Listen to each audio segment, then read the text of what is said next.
मान झालेला आहे हे पण आपण लक्षात ठेवलं पाहिजे की 6 वर्षाचा पोरग म्हणजे 8.5 वर्षाचं पोरग 6000 मनसबदार आणि नंतर तर शिवाजी महाराजांच्या वतीने त्या दरबारात जाणं, केंद्रामध्ये मंत्री होतं, हे मला वाटतं एका गोष्टीमुळे होतं की तुम्ही लहानपणापासून मुलांची नजर उघडी केली पाहिजे आणि त्यासाठी त्यांनी जास्तीत जास्त प्रवास केला पाहिजे. राजगड ते आग्रा जवळपास 1500-1600 किलोमीटरचा प्रवास चालत झालेला आहे, घोड्यावरून झाला आहे, हत्तीवरून झालेला आहे आणि एवढा सगळा प्रदेश बघितल्यानंतर माणसाची नजर मोठी होते, माणसाचं विजन मोठं होतं आणि त्याच्यातून तो मोठी स्वप्न पाहू शकतो आणि त्याच्यातून तो मोठा होऊ शकतो. हे करण्यासाठीच लांबचा प्रवास करायचा असतो. जपानच्या यशाचं आणखी एक रहस्य आहे की तिथले पालक सांगतात की आम्ही आमच्या उत्पन्नातले 20% रक्कम आमच्या मुलांना फिरवण्यावर खर्च करतो. आपल्याकडे फिरणं म्हणजे काय असतं, लैतले मामाच्या गावाला किंवा जत्रेला, याच्या बाहेर आमचा कार्यक्रम नसतो. जपानमध्ये ती लोक आपल्या पोरांना दरवर्षी एखादा नवीन देश, एखादं नवीन राज्य, नवीन एखादी शहर दाखवतात जेणेकरून त्या पोरांचं दृष्टिकोन विकसित होईल आणि त्याच्यातून जपान विकसित होत गेला. मला वाटतं तुम्ही सुद्धा आयुष्यामध्ये जेव्हा जेव्हा वेळ मिळेल नवीन नवीन ठिकाणी प्रवास करा. पैसे नसतील हे कारण सांगू नका. तुम्ही विमानाने नाही जाऊ शकत, ट्रेनने जाऊ शकता, ट्रेनने नाही जाऊ शकता, बसने जाऊ शकता, पण ते शिकण्यासाठी तुम्ही गेलं पाहिजे, फिरण्यासाठी नाही. जपानचे लोक फिरण्यासाठी जातात का शिकण्यासाठी जातात आणि आम्ही शिकण्यासाठी जातो का फिरण्यासाठी जातो? आम्हाला कॉलेजवाले शिकण्यासाठी घेऊन गेले तरी आम्ही तिथे फिरायला जातो आणि जपानीज लोक फिरायला गेले तरी तिथे शिकायला जातात. हा आमच्या दृष्टिकोनातला फरक आहे आणि म्हणून आम्ही तो दृष्टिकोन मोठा. शिवचरित्र आम्हाला सांगते 7 वर्षे शिवाजी महाराज बेंगलोरला आहेत, म्हणजे पुण्यापासून 900 किलोमीटर आणि संभाजीराजे 1500-1600 किलोमीटर एवढ्या अंतरावरती आहेत. आम्ही सुद्धा असा सारखा प्रवास आयुष्यामध्ये करून आपली नजर मोठी केली पाहिजे, आपले ध्येय ठरवलं पाहिजे. आता पोराला पायलट हो असं सांगायचे दिवस नाहीत, तू वैमानिक हो असं छोटं स्वप्न दाखवू नका. मोठी एखादी कंपनी जर बुडीत निघाली तर ती खरेदी करण्यासाठी लेकरा तुझा जन्म झालेला आहे, 5000 कोटीची किंगफिशर तू विकत घेतली पाहिजे असं स्वप्न तुम्ही पोरांना दाखवा. आणि ते डॉक्टर, वकील, इंजिनियर होणं तर स्वप्नातलं सोडून द्या हो. जगातला आतापर्यंतचा श्रीमंत माणसाच्या यादीत ही 3 माणसं नाहीत. बघा तुम्ही आजूबाजूला, डॉक्टर, वकील, इंजिनियर होऊन लैतले स्वतःची गाडी, स्वतःचा फ्लॅट, माडी गाडी, याच्या पुढे गाडी जात नाही. आणि जगातला एकही माणूस MBA नाही जो फोर्ब्सच्या यादीत आहे. आणखी काय सांगू तुम्हाला, याचं कारण एवढं आहे, अकॅडमिक नॉलेज पेक्षा तुम्हाला प्रॅक्टिकल नॉलेज किती आहे याच्यावर सगळा भर आहे. आणि म्हणून शिवाजी महाराज कुठल्याही विद्यापीठात न जाता, कुठल्याही कॉलेजला न जाता एवढं मोठं मॅनेजमेंटचं तत्वज्ञान जे आपल्याला प्रॅक्टिकल शिकवतात ते आपल्याला ह्यासाठी सांगतात की प्रॅक्टिकल मॅनेजमेंट शिका, थिअरिटिकल नॉलेज नाही.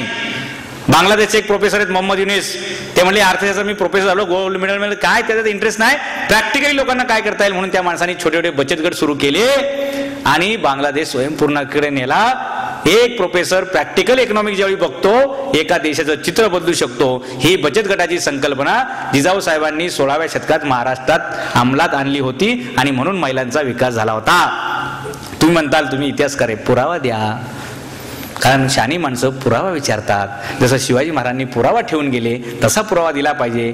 जी पुरुष मंडळी आहेत ती तर लढणार आहेत, पण घरी बायकांना काय काम आहे?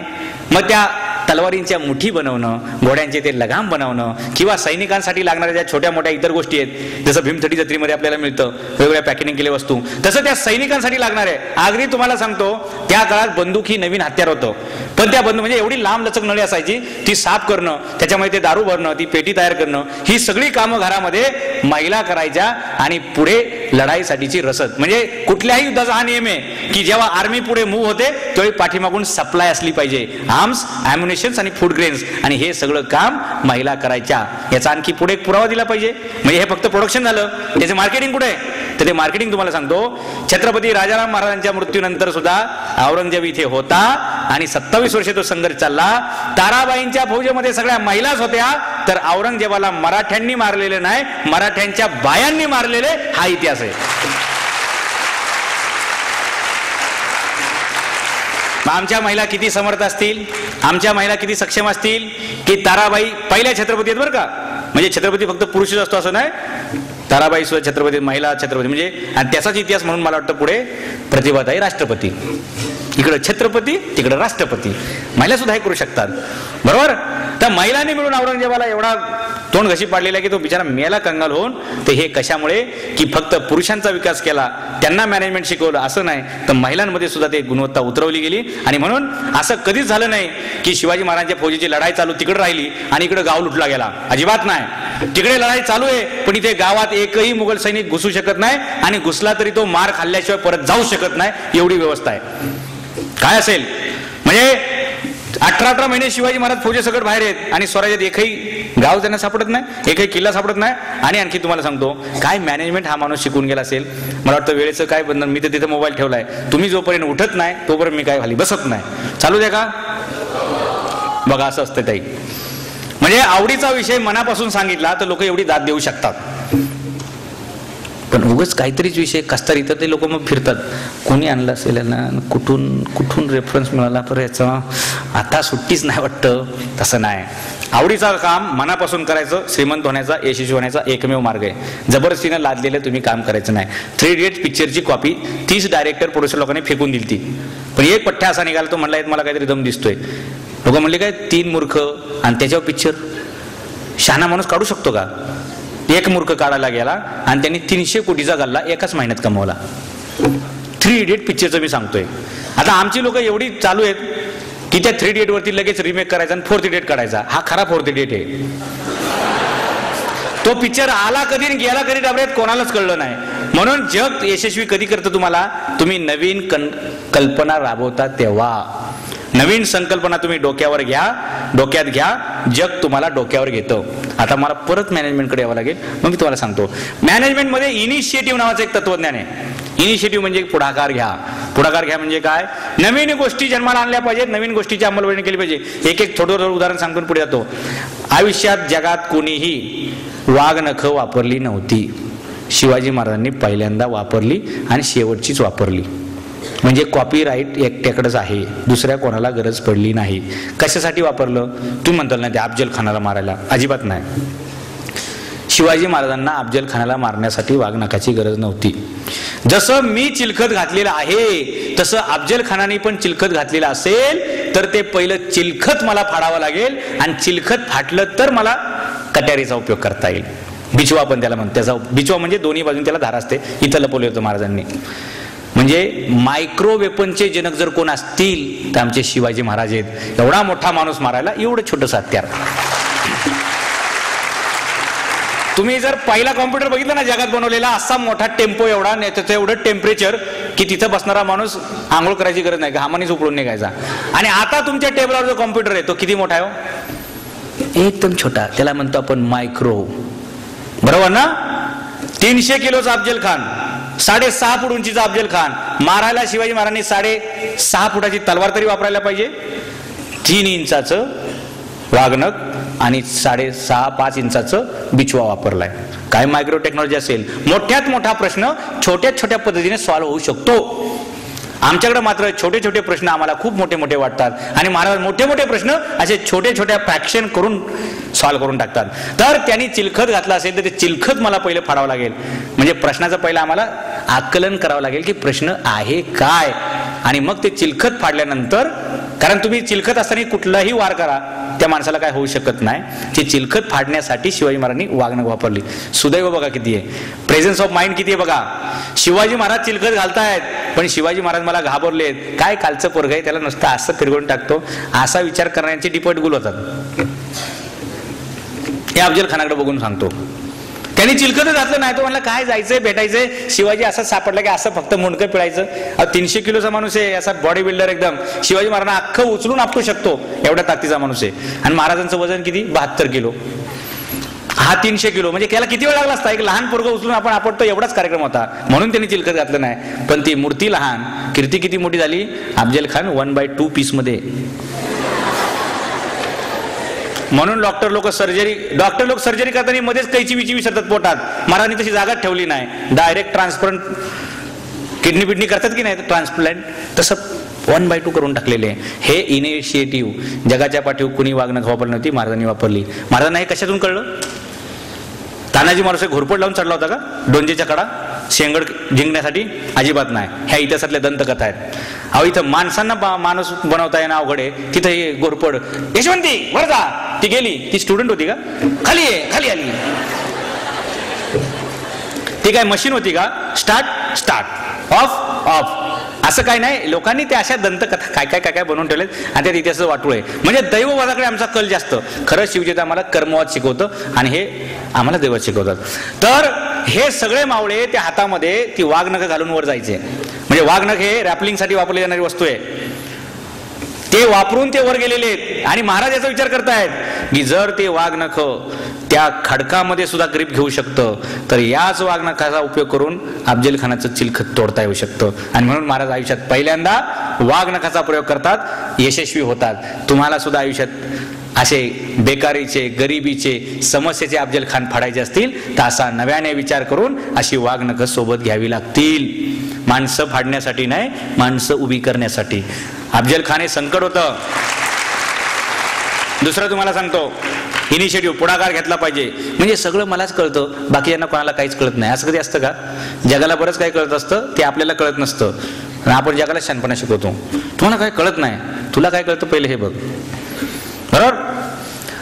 जगात कुणीही आरमार बनवलेलं नाही आपल्या महाराष्ट्रामध्ये, भारतामध्ये. शिवाजी महाराज कल्याण भिवंडी जिंकली आणि त्या समुद्रकिनारी आले आणि महाराजांनी विचारलं, हे गोरे लोक कोण आहेत, कुठून आले? महाराजांच्या अधिकाऱ्यांनी सांगितलं, हे पोर्तुगीज आहेत. महाराज म्हणले, कुठून आले? हे पोर्तुगालवरून आले. महाराजांना माहिती आहे बरं का, जिओग्राफी चांगली माहिती आहे, नकाशा चांगला कळतो महाराजांना. म्हणून तुम्हाला हिस्ट्री तयार करायची असेल तर जिओग्राफी चांगली शिका. भूगोल जर तुम्हाला चांगला कळत असेल तर तुम्ही इतिहास घडवू शकता.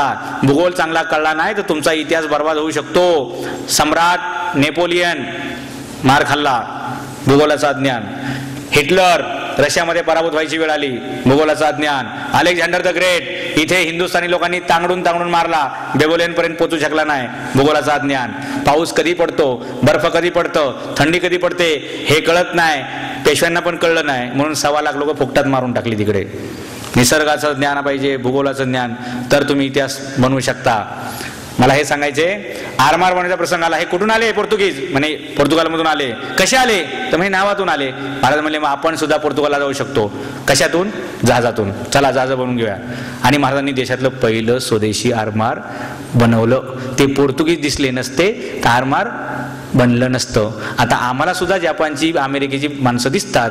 आम्ही अमेरिका खरेदी करायचा विचार करतो का? आम्ही अमेरिकेत नोकरी मिळेल का याचा विचार करतो. मला वाटतं एवढी मोठी ताकद तुम्ही उभी केली पाहिजे की अमेरिकेतले लोक तुमच्या कंपनीत कामाला असले पाहिजेत. तुम्ही म्हणता सांगायला बरं वाटतंय, ते जरा अवघडच दिसतंय. अरे स्वप्न बघितली तर पूर्ण होतात ना. आणि स्वप्नावर काय टॅक्स असतो का? तुम्हाला लोक पहिलं सांगतात मोठं स्वप्न बघू नकोस. कशासाठी? अरे फेलर is crime but dreaming is not crime. तुम्ही स्वप्न बघायला काय प्रॉब्लेम आहे? स्वप्नाला टॅक्स लागत नाही, त्याच्यावर कोणी तुम्हाला दंड करत नाही. पण आता या देशात परिस्थिती कशी आहे? A tax is a fine for good thing and fine is tax for bad thing. चांगलं काम करा त्याच्यावर टॅक्स भरा, वाईट काम करा त्याच्यावर फाईन भरा. आमच्या देशाची परिस्थिती भयानक असते. मला तुम्हाला सांगायचंय, समुद्रावरती पहिलं आरमार या देशातलं बनलं. लोकांनी सांगितलं तुम्हाला इंजिनियर मिळणार नाही, ते पोर्तुगालमधून आणले. तुम्हाला माणसं मिळणार खलाशी म्हणून, ती सुद्धा महाराजांनी. अहो हिंदूतला कोणीच भरती व्हायला तयार नाही, कारण सगळ्या पंडितांनी सांगितलं समुद्रावर गेले तर ते तुम्ही पापी होता, नरकात जाताल. अगदी तुम्हाला सांगतो, विवेकानंद युरोपवरनं आल्यानंतर त्यांना गोमूत्राने आंघोळ करायला लागली आणि बाळ गंगाधर टिळक यांना तर पुण्यातल्या धर्मपंडितांनी जबरदस्ती त्यांच्या तोंडात शेण कोंबलं होतं की तुम्ही युरोपला गेले, लंडनला गेले, समुद्रातून पलीकडे गेले, तुम्ही आता भ्रष्ट झालेल्या, तुम्हाला पवित्र करण्यासाठी हे शेण खा. आपल्याकडे तेव्हापासून ही म्हण आलेली आहे, कशाला शेण खातोय गप. शेण खाणे म्हणजे हे असं आहे की शहाणपणा करायला जाणं, लोकांनी त्याचा चुकीचा अर्थ काढणं. एवढंच काय, अहो इंदिरा गांधी सुद्धा शिकायला फॉरेनला गेल्या, त्या परत आल्यानंतर त्या ओरिसामध्ये एक ते मंदिर आहे, कुठलं ते जगन्नाथपुरी वगैरे, तिथल्या लोकांना सांगितलं नाही नाही तुम्हाला प्रवेश नाही. का? तर तुम्ही फॉरेनला जाऊन आलेले आहेत. एवढं आमच्या देशामध्ये 19व्या शतकातली ही परिस्थिती आहे. 16व्या शतकात शिवाजी महाराज आरमार करतात, हिंदूतला एकही माणूस मिळणार नाही असं चित्र असताना सुद्धा हा माणूस डगमगत नाही. आणि हा माणूस सांगतो ठीक आहे, हिंदू लोक त्यात भरती होणार नसतील तर मी मुसलमान लोकांना भरती करेल, पण माझं आरमार स्वदेशी आरमार उभं करीन. आणि त्या माणसाने करून दाखवलं. दर्या सारंग, इब्राहिम, हे कोण आहेत सगळे?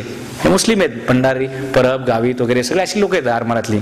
आणि ते महाराजांनी आरमार उभं केलं. जगातलं, या देशातलं पहिलं स्वदेशी आरमार शिवाजी महाराजांच्या नावावर आहे. त्यावेळी टेलिफोन होता का? त्यावेळी इंटरनेट होतं का? त्यावेळी मोबाईल होता का? तरी सुद्धा त्या काळात शिवाजी महाराज आग, धूर आणि साऊंड याचा उपयोग करतात. म्हणजे कुणीही याच्यापूर्वी असा उपयोग केलेला नाही. म्हणजे तुम्ही बघा, ज्यावेळी लोक आंदोलन करतात त्यावेळी टायर पेटवतात. कशासाठी? तर लांबून दिसलं पाहिजे, काळा धूर. शिवाजी महाराजांच्या काळात ती पद्धत होती की जर एखाद्या किल्ल्याला कोणी शत्रू वेढा घालणार असेल तर ते लोकांना कळावं म्हणून लगेच किल्ल्यावरती काळा धूर करायचा. म्हणजे सगळीकडे लगेच बाकीच्या किल्ल्यावरती रेड अलर्ट झाला की किल्ल्याचे दरवाजे पटापट बंद करून घ्या. आनंदाची बातमी असेल, पांढरा धूर करा. त्याच्यातून लोकांना कळेल आनंदाची बातमी आहे. GR नंतर येईल, पण फोनवरनं पहिलं कळलं की तुमचं प्रमोशन झालेलं आहे. हे अशी सिस्टम आहे महाराजांकडे. अहो, मोगलांना हे करता आलं नाही. महाराज करता 400 वर्षापूर्वी आपण का हरलो याचा अभ्यास करून हा माणूस घोडदळ बनवतो. म्हणजे अभ्यास कसा आहे हिस्ट्रीचा, इनिशिएटिव्ह, पुढाकार घ्या.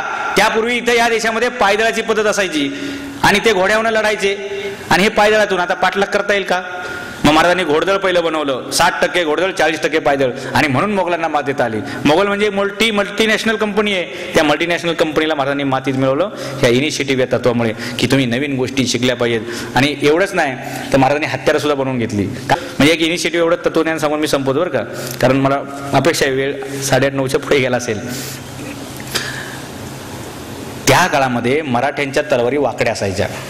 बघा, शिवाजी महाराजांनी काय केलं? आपली लढाई कोणाबरोबर आहे? मोगलांबरोबर आहे. मोगल म्हणजे कोण आहेत? पठाण आहेत. त्यांची उंची किती आहे? 6.5 फूट. अगदी काजू बदाम पिस्ता खाली लोक. आमच्याकडे चणे, फुटाणे, शेंगदाणे ह्याच्या पुढंच नव्हतं काय. म्हणजे आमची माणसं अशी कडकडीत आणि त्यांची अशी, बरोबर. म्हणजे तुम्ही फॉरेनचे पोलीस बघा, ते असे बिल्डरच्या बिल्डर, आणि भारतातले पोलीस बघा, त्याला 4 महिने पगार मिळला की नाही असं टेन्शन असतं रे. म्हणजे आमच्याकडे पद्धत कशी आहे बघा ना. म्हणजे आम्ही शिकलं पाहिजे, आपल्या लोकांना कसं ताकदीनं आम्ही बनवलं पाहिजे. तर काय सांगतो तुम्ही तुम्हाला,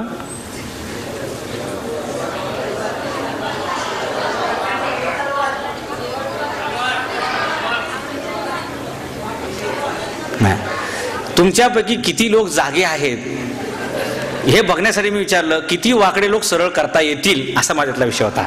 वाकडी तलवार सरळ महाराजांनी केली ही गोष्ट खरी आहे. ते का केली मी तुम्हाला सांगत होतो की 6.5 फुटाच्या पठाणाबरोबर माझा 5.5 फूट उंचीचा, मराठ्यांची ॲव्हरेज उंची आज आहे बघा 5.5 फुटाची. एखाद दुसरा 6 फुटाचा असतोय, एखाद दुसरा 5 फुटाचा असतोय. मिडल मात्र आपला ॲव्हरेज 5 आणि 6च्या दरम्यान 5.5 फूट, बरोबर.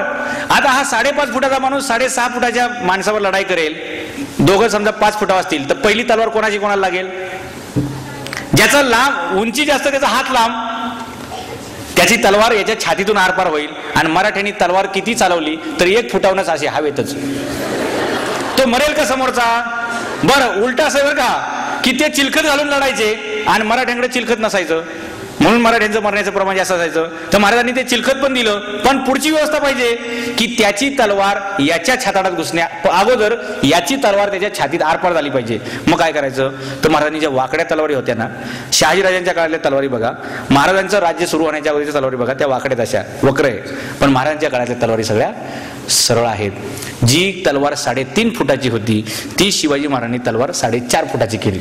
अंतर बरोबर समान झालं की नाही? आता त्याची तलवार 3.5 फुटाची आहे पठाणाची, मोगलाची, आणि मराठ्यांची तलवार किती आहे? 4.5 फुटाची. म्हणजे दोघं आमने सामने आले तर जो सक्सेस असेल त्याचा वार सक्सेस होईल. म्हणजे अंतर सेम. आता लेंथच्या हिशोबाने त्याचा हात लांब आहे, त्याची तलवार 3.5 फूट आहे, पण याचा हात छोटा आहे, पण याची तलवार 4.5 फूट आहे. आलं की नाही बॅलन्सला? तलवारीचं वजन वाढवलं का? अजिबात नाही. तलवारीचं वजन तेच, तलवारीची लांबी 1 फुटाने वाढवली. बरं, ती तलवार चालवताना ग्रॅव्हिटेशनचा फोर्सचा अभ्यास झाला पाहिजे ना. म्हणजे ती तलवार जर तुम्ही हातामध्ये चालवली, आता लोक आम्हाला काही जेजुरीला वगैरे गेले की दाखवतात, हे बघा 35 किलोची तलवार शिवाजी महाराजांच्या काळात वापरायची. ती बॉडी बिल्डिंगची स्पर्धा होती का लढाई करायची स्पर्धा होती? आता एवढी मोठी वजनाची तलवार घेऊन माणूस काय लढतो का हो? असे आम्ही अंधश्रद्धेमध्ये गुरफटलेले आहोत. म्हणजे त्यावेळची माणसं जशी का हत्ती एवढी दिप्पाड, असं काय होतं का? एवढा काय फरक पडत नसतो. पण आम्हाला असं काहीतरी काल्पनिक लोक चित्र रंगवून रंगवून सांगतात, आम्ही त्यालाच ते. म्हणजे पुरंदरवरनं सिंहगडवरनं एखादा माणूस घसरला किंवा तिथं लिंबू टाकलं तर ते डायरेक्ट पुण्यात निघतं. एवढा मोठा सभ्य त्या काळात होता होय?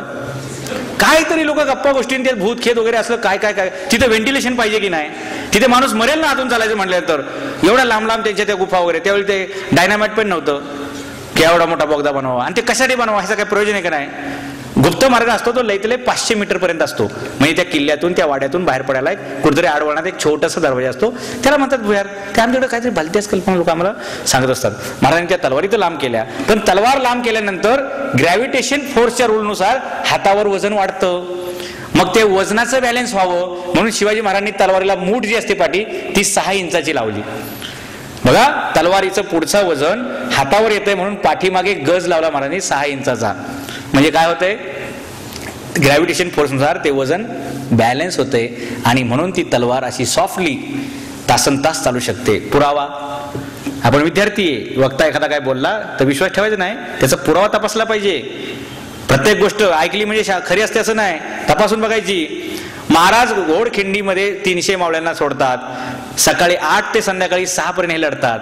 हा याचा पुरावा आहे. माणसं थकलेली नाहीत, रात्री पडत्या पावसात चाललेत, रात्रभर भिजलेली आहेत, त्यांना कसली सर्दी पडसं पण झालेलं नाही. म्हणजे फिजिकली किती माणसं फिट असतील आणि सकाळी 8 ते संध्याकाळी 6 पर्यंत तलवार चालवतात. तुम्ही म्हणताल हे झालं मावळ्यांचं, महाराजांचं काय? तर महाराज विशाळगडला गेल्यापासून 7 तास सलग भवानी तलवार चालवत होते. याचा निष्कर्ष कशामुळे निघतो की महाराजांनी त्या तलवारी डेव्हलप केलेल्या होत्या की ज्या किती तास तुम्ही चालवले तरी बॅलन्स तुम्हाला मिळाला पाहिजे. बरं, ती तलवार जास्त वेळ तुम्ही चालवायला लागले, हाताला घाम येईल ना, मग हाताला घाम आल्यावर ती तलवार हातातून सटकेल. म्हणून पहिल्यांदा इतिहासामध्ये त्या तलवारीला आतून कापडी अस्तर लावलेला आहे. आणि तो कापडी अस्तर पण मोठी मोठी लोक कॉटनचे कपडे का घालतात हे तुम्हाला आता कळलं असेल की घाम आला तरी त्यात ऍब्झॉर्ब होतो. 350 वर्षापूर्वी शिवाजी महाराजांना हे माहिती आहे आणि म्हणून तिथे कापडाची गादी किंवा कापसाची गादी तिथं लावली, जेणेकरून घाम जरी आला तरी त्या तलवारीच्या मुठीची ग्रीप कमी होता कामा नये, ती तलवार अशी फिरत राहिली पाहिजे. हत्याराचं एवढं मोठं संशोधन हा माणूस करतो. जगात कोणीच एवढ्या स्ट्रेट तलवारी वापरल्या नसतील, शिवाजी महाराजांनी 16व्या शतकात पहिल्यांदा वापरल्या. आणि म्हणून महाराजची भवानी तलवार पण तुम्ही बघा एकदम स्ट्रेट आहे. आता भवानी तलवार म्हणल्यावर परत टेन्शन, टीव्हीने दिली काय? जर देवांना एवढंच पडलं होतं कॉन्ट्रॅक्ट लेबर ठेवायचे, दिली तलवार, आता तू लढ, शक्य काय? असा कोणी देव वगैरे तलवार देत नाही. सगळ्या देवांच्या हातात हत्यार आहेत, पण ती त्यांच्यासाठी आहेत.